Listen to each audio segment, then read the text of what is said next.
Hey, so what is going on, everyone? It is me, Mr. Mario, and today I'm going to be talking to you all a little bit about the Final Fantasy 15 Platinum demo, aka Tech demo, for the Xbox One and PS4. Now, this is kind of a review, kind of an overview type thing, but also my thoughts on it. I can't really label it as a straight-up review, because this is for a demo, and it would be kind of unfair to base this on actual game or give it its own review, but I am going to try and be, unbiased with all that as well, too, but also address my concerns with this. Now, first off, a lot of people might just be wondering, is it worth trying out if I'm a Final Fantasy fan or if I've never played a Final Fantasy game? And I say yes. The reason why I say that is because it's completely free. It's available on the PlayStation and Xbox One marketplaces, and you don't have to get a game to get it, unlike, the Final Fantasy Type 0 HD demo that was packaged with this, and also, as I said, it's on both consoles. However, unlike the previous demo, the first demo that did come out, like that other project type game, when that came out, that was a much longer demo. It was more open world, and it was earlier. It came out about a year ago. This one has come out 6 months prior to the release of Final Fantasy 15, because this came out in late March of this year. Final Fantasy 15 is slated for a September 30th release date. Now, I never did a full review or anything of that original demo, but that demo was still neat to play around with. It was fun, and this is also neat in its own way. However, as I said, it's more of a technical demo if anything, but I feel like it's going to have more refined gameplay with it all. However, there are a few things that I am concerned with, and the first thing would be really the frame rate and stability of the game. Now, the footage you're seeing right here is from Xbox One, and I've played this on both PS4 and Xbox One. The PS4 version does play more stable than the Xbox One version, and it does look a bit better, and both games look good in their own ways. Like, the lighting has been really impressive and everything, but at the same time, there's also, you're going to see a bunch of jaggies and texture issues and everything like that, which that's just kind of a broad type thing. I don't want to get too far into it because Digital Foundry did an excellent full analysis of both the PS4 and Xbox One demos side by side, so if you don't believe me, you can check out that Digital Foundry video, and if you don't believe them, there's absolutely no way to help you. Now, this has been an issue for some time. The original demo was worse because it was a year ago, and also it was an earlier build and everything, but I feel like that was also because it was open world. This one is more of a closed environment, but the problem is the issue is still there with the frame rate instability, and it does get a bit annoying and can ruin the playtime as well of it too, unfortunately. So that's something I'm really hoping within the next 6 months we're going to see at least a stable 30 frames per second, but I'm also kind of doubting it at the same time, which worries me a bit. But as I said, they have about 5 or so months more to refine it before they have to press the game. But anyways, for any more technical things, I'd recommend checking out that Digital Foundry video. Let's talk about the game itself. And I will say for this, I'm just going to preface it by saying I might be a little bit biased. Not because I'm a Final Fantasy fan, but because one of the main characters in this demo is a Finnick fox type creature. And I love foxes. Just look at how cute they are. I'm going to show some here. Okay, here's a fox. That's absolutely adorable. Here's another fox.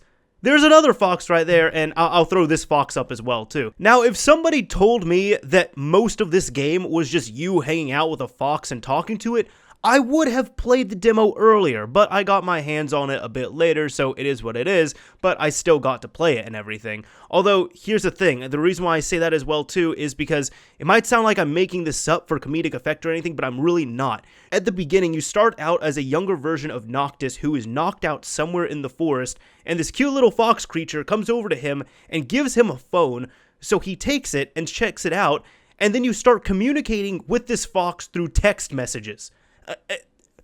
I don't have anything against it, it's just I wasn't expecting that in a Final Fantasy game at all, and I just had this stupid smile on my face the whole time. Going through there, you essentially go through a forest, you end up shrinking down, you go into this other place as well too, that's kind of like a little play area and all that, and you get to try out a few different things. You get to try time effects, weather effects of different kinds, and also you get to drive around a little truck as well too, while beating up enemies. So, as I said, this is pretty much as close to a tech demo as you're going to get. This is mostly tech demo with a little bit of gameplay. And the gameplay itself, you can definitely feel is more Kingdom Hearts oriented. For anyone that does not know, Final Fantasy 15 is not new.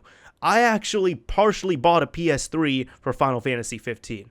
A lot of people might be wondering how the hell that works. Well, Final Fantasy 15 was originally called Final Fantasy 13 Versus. I absolutely hated the name, but when Final Fantasy 13 was coming out, they announced that they were going to do Final Fantasy 13 that was going to be an evolution in the type of Final Fantasy games. I know a lot of people have good or bad things to say about the game, take what you will on it.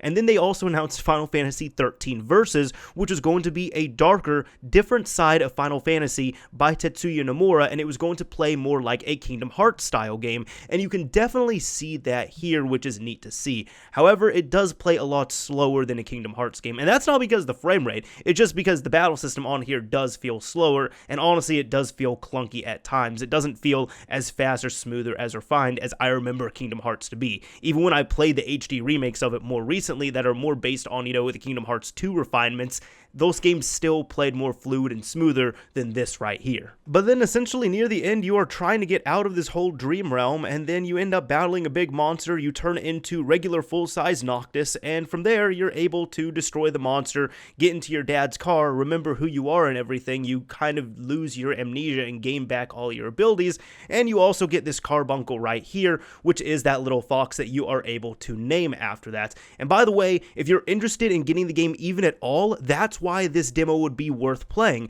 because you get to name your carbuncle, and then when the full game comes out on your respective platform that you played it on, you can actually transfer that over to the final game, which is partially why I played it on both the PS4 and Xbox One. Personally, I'm going to be getting the game on PS4, but just in case I ever played on Xbox One, I will have that available, and plus I was able to get the gameplay footage here.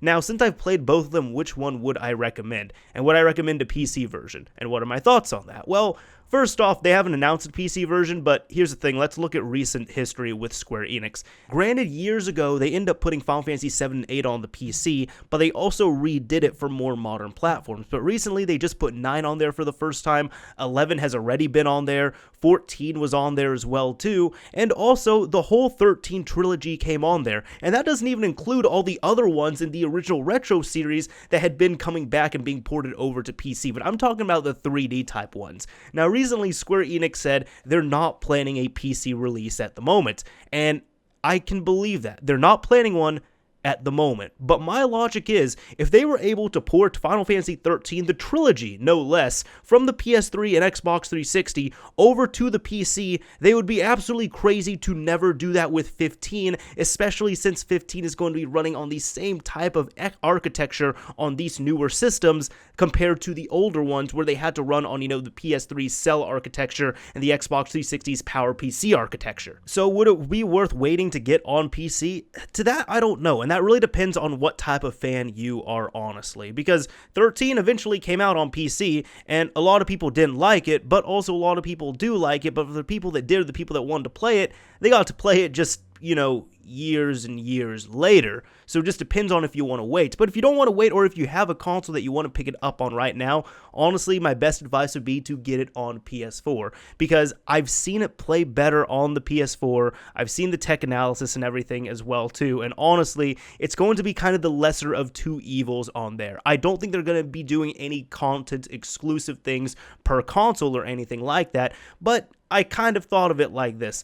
It's kind of like getting punched in the gut or getting punched in the face. And you kind of have to decide. You have to pick one. Both are going to hurt, but realistically, I would probably rather get punched in the gut, because yeah, it's going to hurt. I might bend over, be in pain, might vomit a little bit, but if I get hit in the face, that's going to hurt even more. I can get my teeth damaged, my eye damaged, my nose damaged, anything like that, and it's not going to look as pretty. So, I don't know, with that, I think I'd rather take the gut punch, which would be the PS4 version. Now, as horrible as I probably made this demo and this game sound, am I looking forward to it? Well, I'm still definitely looking forward to it. I've been wanting to check it out for quite a while, and it works out well enough. My only concern really right now is because the graphics, I can handle that, but my only concern is how stable the frame rate is going to be. Aside from that, I really do have good hopes for the game. I think it's going to be a fun game. I like the interesting aspect they're taking on here, and I like the whole action action RPG type thing they're doing. Some people might have issues with the world it is in, the way it's being played, anything else like that, like the characters. I think it's all hilarious. I think it's all neat, and I've welcomed it. As I said, I've been waiting for this game since Final Fantasy 13 Versus. Now it's Final Fantasy 15. I'm still waiting for it, but we've at least gotten 2 demos, and we're about 6 months out from the release date, so I now have high hopes that, yes, this is going to be a thing. Anyways, this is Mr. Mario signing off. Thank you all for watching, everyone. If you played the demo, let me know what you think, and if you're a fan of Final Fantasy or not, and if you enjoyed this video, there is a like button down below for that, and if you hated it, there's also a dislike button for that as well too. Anyways, this is Mr. Mario signing off for real this time. Later, everyone.